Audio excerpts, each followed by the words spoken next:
Hey, this is Jessie David from Metal Wani, and I am here with Phil Anselmo. How's it going, man? How you doing there, Jessie? I'm doing great. How about you, lady? Oh, I'm living the dream. Can't complain. So, you're a busy guy. Honestly, you have multiple side projects on the go, but right now we can expect to hear Philip H. Anselmo and the Illegals' upcoming album, Choosing Mental Illness as a Virtue, which will drop January 26th. I've listened to this bad boy. It sounds freaking awesome.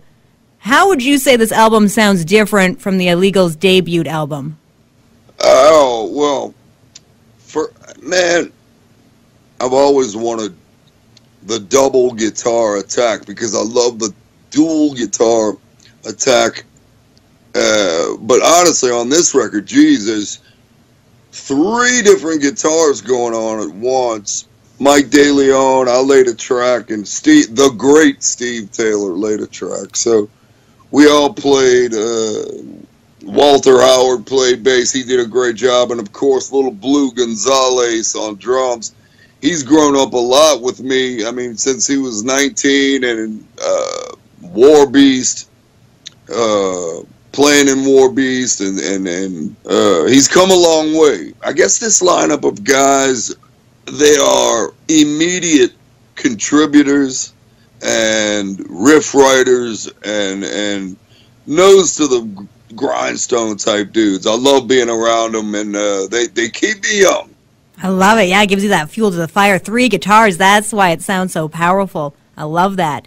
So, the Illegals, their debut album, Walk Through Exit Only, it has been compared to Pantera's 1996 album, The Great Southern Trendkill. Would you agree with that? And would you compare this upcoming album to any of your previous work?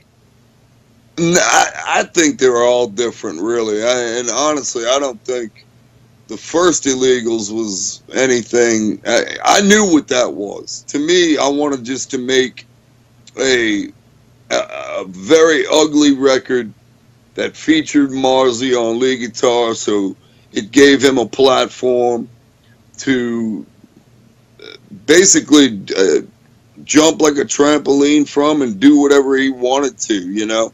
And I wanted to throw a monkey wrench into things and make it be a confusing, rickety listen, you know? I wanted it to be ugly sounding overall. So mission accomplished there. And as far as the new one goes, to me, I wanted to make a record as relentless as, like, I would say, like Dark Angels, Darkness Descends, just the way it feels from front to back. Just superbly relentless.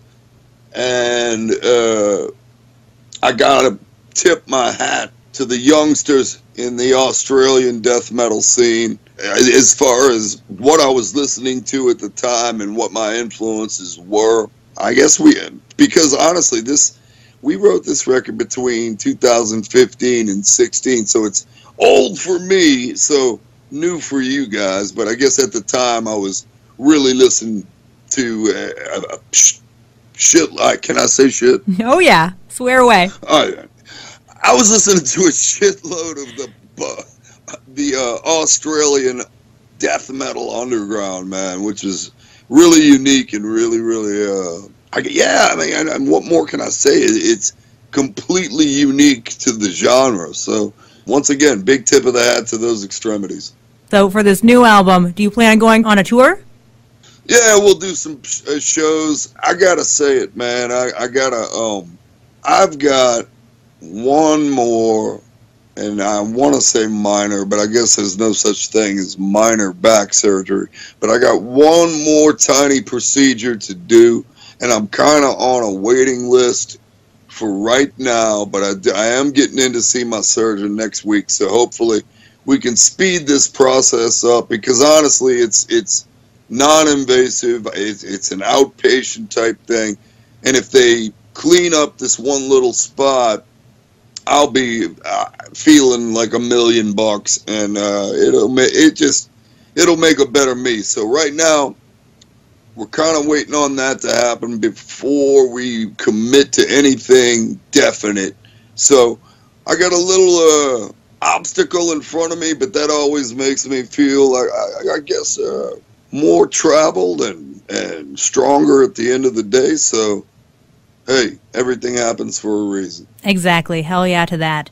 So I do want to touch base on your new side project, N Minor. You're doing something completely different here. What can we expect from this new album? Do we have a release date, an album name? Well, I would say completely different for people outside of my general circle of friends who know that I've been playing this music for a very long time.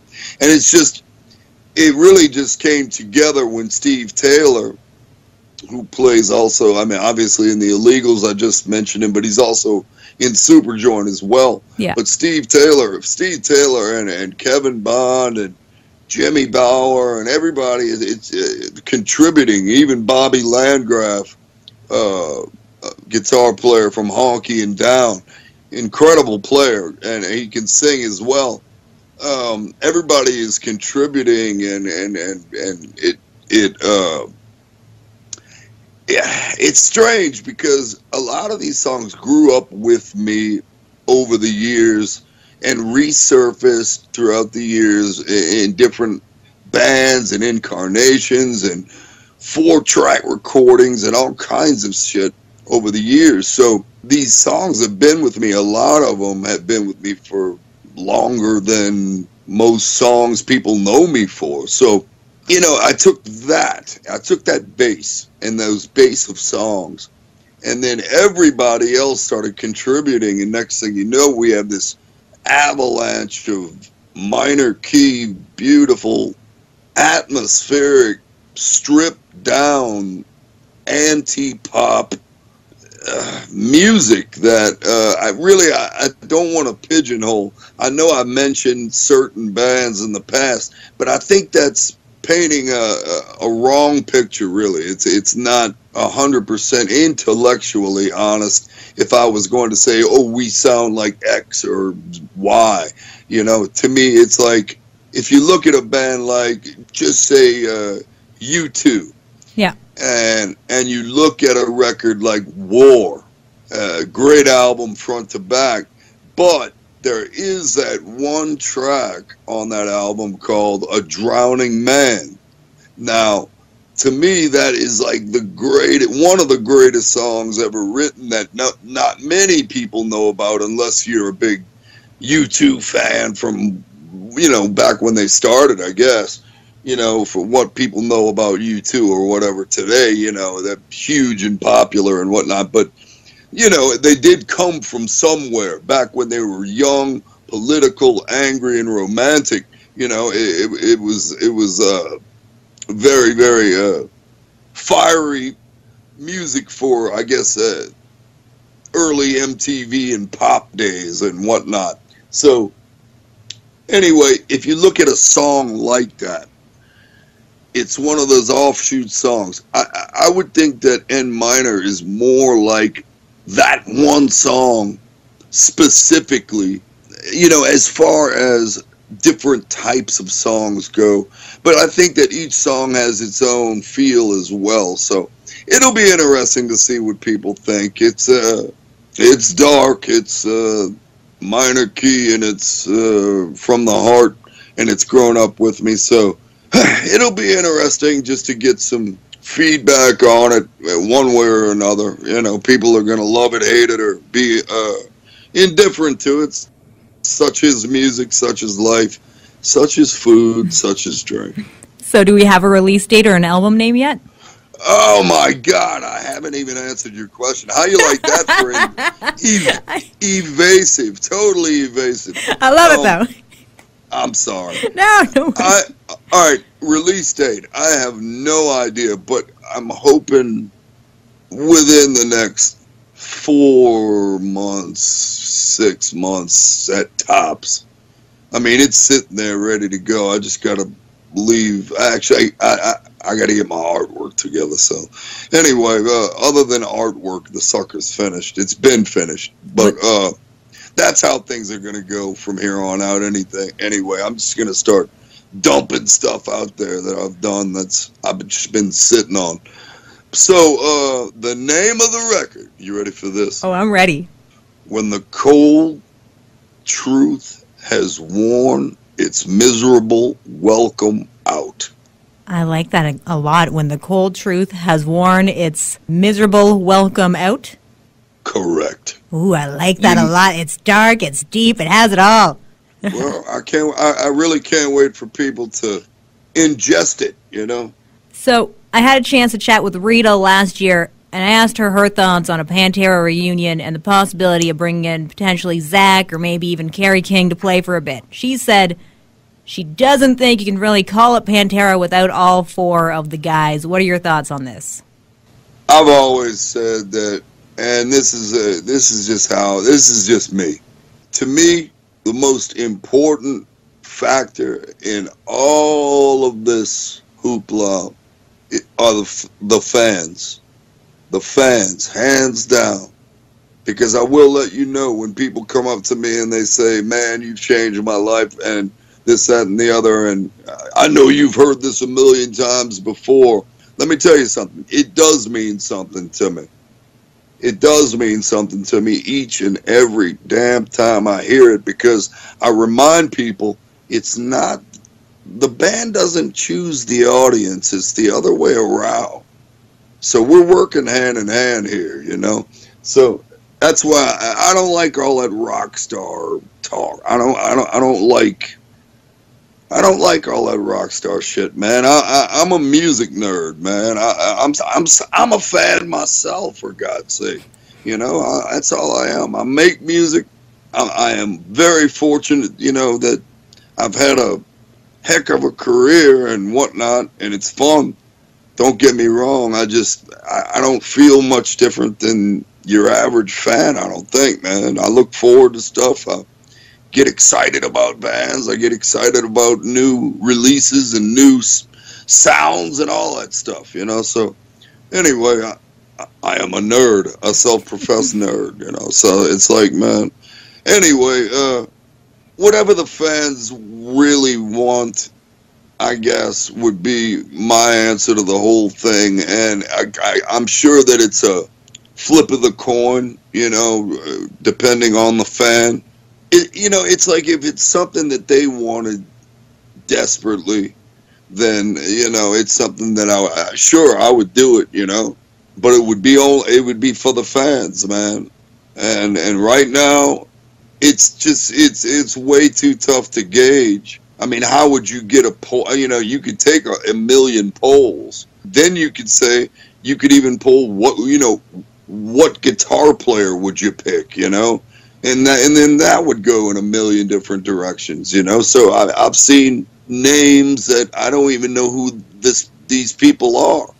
And people, you know, I've seen kids comment, oh, this guy is perfect for the job. And I'm like, well, I've never heard him play, so I can't really say. So, you know, so everybody has their opinion. So it makes it really, really tough for me to gauge the importance of doing something of that magnitude, you know, because yes, it would be a big deal. Yes, it would be big, man. It would be emotionally big is what I'm getting at. You know, I'm not talking about the size of shows. I'm not talking about the impact or anything like that. I'm talking about actually going out on that stage with the band name giant, the backdrop just giant, reading Pantera, and not seeing my brother Dimebag across from me on that stage.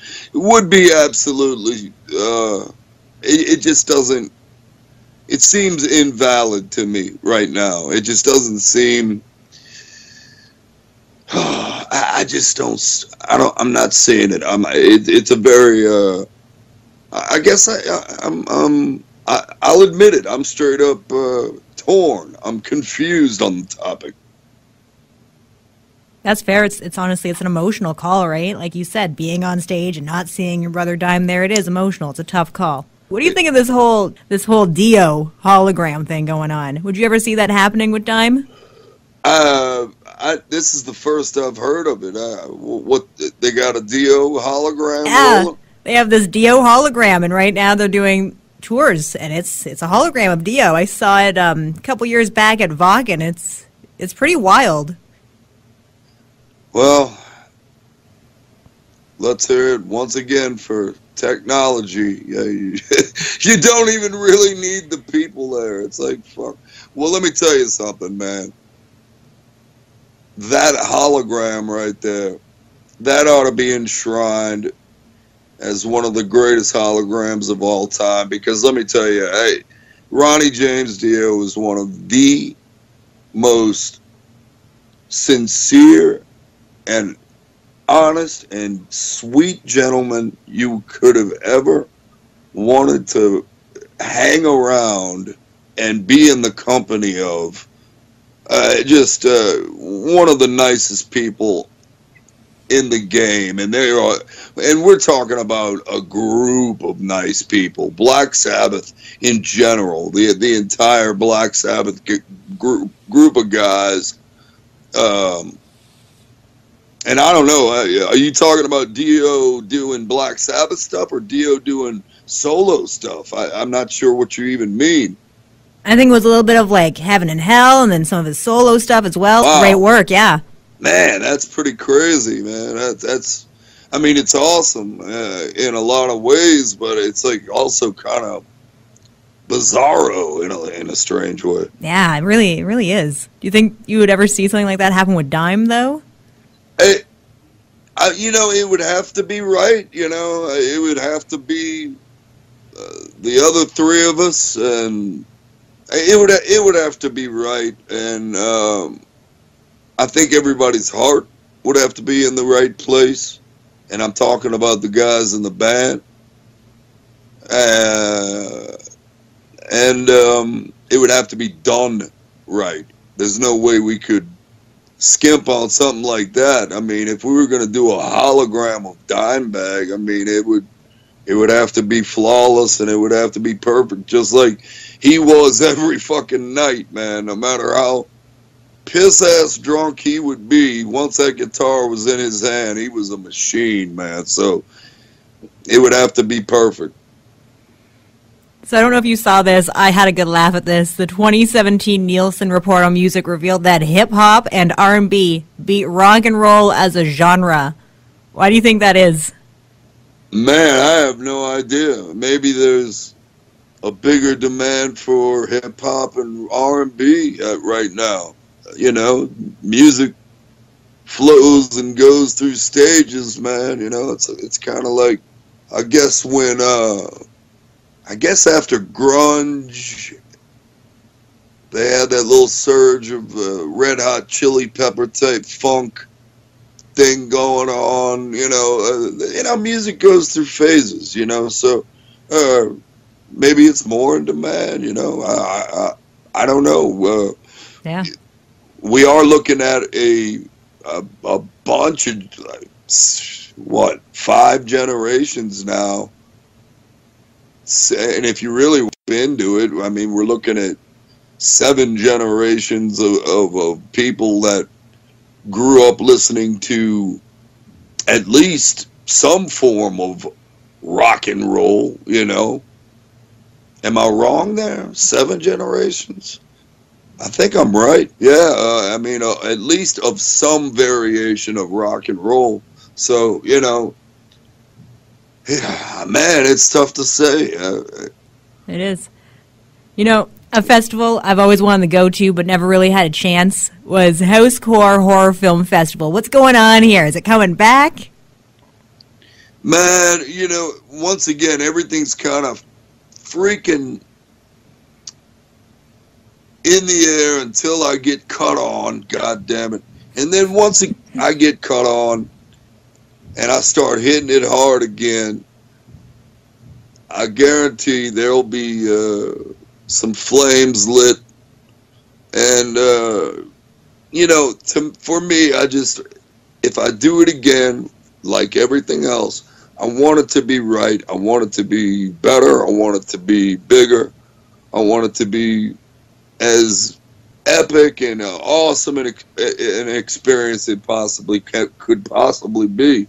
And, oh my Lord, like any fledgling festival or anything like that, for as many bumps in the road as we've had, and all the golly, and especially the loss of Corey Mitchell, you know, that was a big one, man. Corey was a driving force. So it's really like trying to regroup and find the right people to work with. And that's a big deal in itself. So we're juggling a lot over here as is, between all the different releases that I want to do and all the DIY stuff that we do over here. So my very last question is if you have anything else really in store for 2018, because I know you're a busy guy. You got a lot of side projects on the go. You have a lot going on. Is there anything else, though, that you have really in store?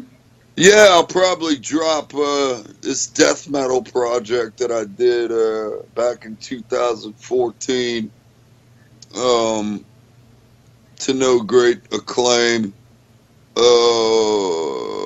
And it's like a secret project because I got dudes from unknown bands participating in this clandestine death metal thing that we did, and so I'm not even allowed to talk about that, but the name of the band is Submetroton and Ganga. So yeah, try and spell that one. Honestly, I'm trying to spell it out in my head right now. That's a mouthful. It's ridiculous. It's ridiculous. And it's supposed to be. It's a new secret band. You can't tell me any more besides just the name? The name of the EP will be Aklo Mayambi Grimoire. And that's going to be released potentially this year? Yeah, probably, hopefully late summer or something like that. But, you know, that'll probably be like limited vinyl or something like that for anybody who's really into dismal horror element style black noise death metal stuff. Hell yeah. Well, I cannot freaking wait. Like I said, you got a lot going on, and I'm looking forward to all of it. And fans can look forward to the drop of The Illegals, Choosing Mental Illness as a Virtue, which will drop January 26th. Phil, honestly, thank you so much. It's been a pleasure. Is there anything else you would like your fans to know? I love them. I love every goddamn one of you so much. I wish I could hug you. And I really do. And thanks for the support. Jessie, thank you for having me on the show. It's my pleasure. And once again, I will say it. We're both working hand in hand, trying to advance the good word and spread the word of extreme music. So, hey, man, I can get behind it 1,000,000%. You got my love. You got my respect. And I wish nothing but great things for you, and more power to you, lady.